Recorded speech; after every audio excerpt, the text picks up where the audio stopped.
نحمده ونصلي على رسوله الكريم اما بعد فاعوذ بالله من الشيطان الرجيم بسم الله الرحمن الرحيم رب اشرح لي صدري ويسر لي امري واحلل عقدة من لساني يفقهوا قولي.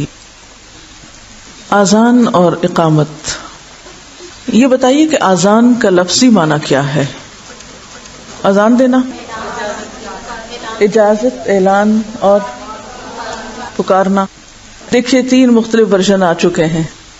میں آپ سے کیوں پوچھ رہی ہوں؟ ایسا نہیں کہ آپ کو پتہ نہیں کہ اذان کیا ہوتی ہے، ایسی بات نہیں ہے، لیکن کیوں پوچھا جا رہا ہے؟ سوچنا سکھا رہی ہوں، کیونکہ بعض اوقات ہم کچھ لفظ سنے سنائے بولتے ہیں اور ان کا اپنے ذہن میں ایک خاص مفہوم رکھتے ہیں، پھر انہی ٹرمز میں آگے ان کو کنوے کرتے ہیں اور اسی طرح سمجھتے اور سوچتے رہتے ہیں، جبکہ ہم لفظ کی حقیقت جاننے کی درست کوشش نہیں کرتے. اگر آپ کو الفاظ کا صحیح لفظی معنی آئے تو پھر اس کا اصطلاحی معنی جاننے میں دیر نہیں لگتی. طالب علم کے لیے ضروری ہے کہ وہ ڈکشنری استعمال کیا کرے. اگر آپ واقعی طالب علم بننا چاہتے ہیں تو ڈکشنری کے استعمال کے بغیر طالب علم نہیں بن سکتے. مجھے خود بالکل عادت نہیں تھی ڈکشنری استعمال کرنے کی، حالانکہ میں نے ایم اے عربی کیا تھا، بس ضرورت پڑی کبھی تو مجبوراً کر لی، ورنہ عادتاً نہیں استعمال ہوتی تھی.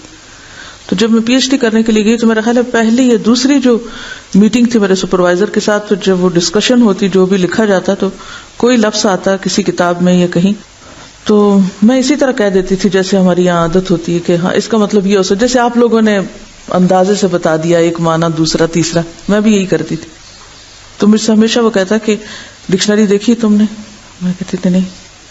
فوراً خود اٹھ کے شیلف سے نکال کے ڈکشنری کھول کے پھر کہتی یہ دیکھو کیا معنی ہے. تو پھر میں کہتی کہ ہاں یہ ہے اصل نپا تلا درست معنی. کیونکہ جب معنی اور مفہوم بدل جاتے ہیں نا کسی چیز کے، تو سوچ کا رخ بدل جاتا ہے. تو آپ لوگ عربی ڈکشنری خاص طور پر استعمال کرنا سیکھیں، اور اس کے لیے صرف اتنا ہے کہ آپ کو روٹ آتا ہو لفظ.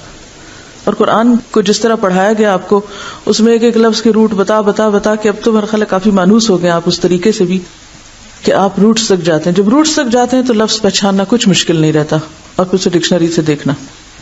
عام ڈکشنری مصباح اللغات المنجد اردو میں بھی ان کا ترجمہ موجود ہے، اور سادہ سمپل صاف اور بہت آسان ترجمے ہیں.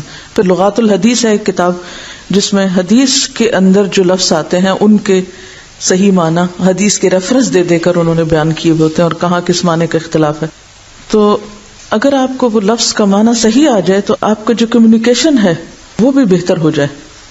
جب ہم شارٹ آف ورڈز ہوتے ہیں تو ہماری گفتگو طویل بھی زیادہ ہوتی ہے. جب ہمیں صحیح لفظ صحیح خیال کے لیے آتا ہو تو ہم ٹو دا پوائنٹ بھی بات کرتے ہیں. تو اذان کا لفظی معنی ہوتا ہے اطلاع دینا، خبردار کرنا، ٹھیک ہے. اور اذن یؤذن، اذان کا معنی ہوتا ہے اذان دینا، ٹھیک ہے. تو لفظ اذان کا کیا معنی ہے؟ اطلاع دینا، خبردار کرنا. اب آپ دیکھیں کہ اذان کتنا میننگ فل لفظ ہے. اذان جب ہوتی ہے تو کیا کیا جاتا ہے؟ آپ کو اطلاع دی جاتی ہے. کس بات کی؟ جی ہاں، نماز کا وقت ہو گیا ہے. خبردار کیا جاتا ہے کہ دیکھو اب باقی کام چھوڑو، اذان ہو رہی ہے، وقت ہو گیا ہے نماز کا، ٹھیک ہے. قرآن پاک میں بھی لفظ اذان استعمال ہوتا ہے اور وہ اعلان کرنے کے معنوں میں ہے. اور اسی طرح جس معنی میں ہم اس کو لیتے ہیں یعنی نماز کی اطلاع دینا مراد ہے یہاں، تو اس میں قرآن پاک میں آتا ہے اذا نادیتم الی الصلاۃ، جب تم پکارتے ہو نماز کی طرف، یعنی اذان جب دیتے ہو. تو نماز کی پکار جو ہے وہ اذان ہے. اور اسی طرح حدیث میں بھی آتا ہے مالک بن حویرث کو جب آپ بھیج رہے تھے ان کے قبیلے کی طرف، تو آپ نے ان کو کیا فرمایا کہ فَإِذَا حَضَرَتِ الصَّلَاةُ فَلْيُؤَذِّن لَكُمْ أَحَدُكُمْ، کہ جب نماز کا وقت آ جائے تو تمہارے لیے تم ہی میں سے کوئی ایک اذان دے. یعنی اس سے کیا پتہ چلتا ہے کہ اذان کوئی بھی شخص دے سکتا ہے جسے اذان یاد ہو. اذان کی ابتدا کب ہوئی؟ رسول اللہ صلی اللہ علیہ وسلم جب مدینہ منورہ تشریف لائے تو سوال پیدا ہوا کہ نماز کے اوقات کا اعلان کیسے کیا جائے. کچھ لوگوں نے یہ تجویز دی کہ نماز کے وقت بلند مقام پر آگ روشن کی جائے یا ناقوس بجایا جائے، بگل بجایا جائے. حضرت انس رضی اللہ عنہ نے فرمایا ذکر النار والناقوس فذکر اليہود والنصارى فأمر بلال ان يشفع الآذان وان يوتر الإقامة. بعض صحابہ نے کہا کہ آگ کا جلانا یا ناقوس کا بجانا یہود و نصارہ کی مشابہت ہے. پھر حضرت بلال رضی اللہ عنہ حکم دیے گئے کہ آذان کے کلمات جفت کہیں. جفت کا کیا معنی ہوتا ہے؟ دو بار. اور تکبیر اقامت کے کلمات طاق سنگل ایک دفعہ کہیں سوائے قد قامت الصلاۃ، یعنی قد قامت الصلاۃ کے علاوہ باقی ایک بار. قد قامت الصلاۃ 2 بار.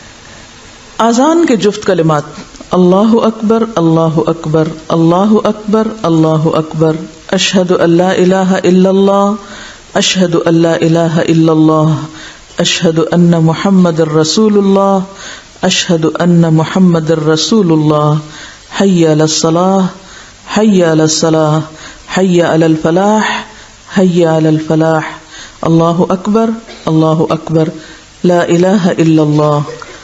اللہ سب سے بڑا ہے، اللہ سب سے بڑا ہے، اللہ سب سے بڑا ہے، اللہ سب سے بڑا ہے. میں گواہی دیتا ہوں کہ اللہ کے سوا کوئی معبود نہیں. میں گواہی دیتا ہوں کہ اللہ کے سوا کوئی معبود نہیں. میں گواہی دیتا ہوں کہ محمد صلی اللہ علیہ وسلم اللہ کے رسول ہیں. میں گواہی دیتا ہوں کہ محمد صلی اللہ علیہ وسلم اللہ کے رسول ہیں. نماز کی طرف آؤ، نماز کی طرف آؤ. نجات کی طرف آؤ، نجات کی طرف آؤ. یا کامیابی کی طرف آؤ، کامیابی کی طرف آؤ.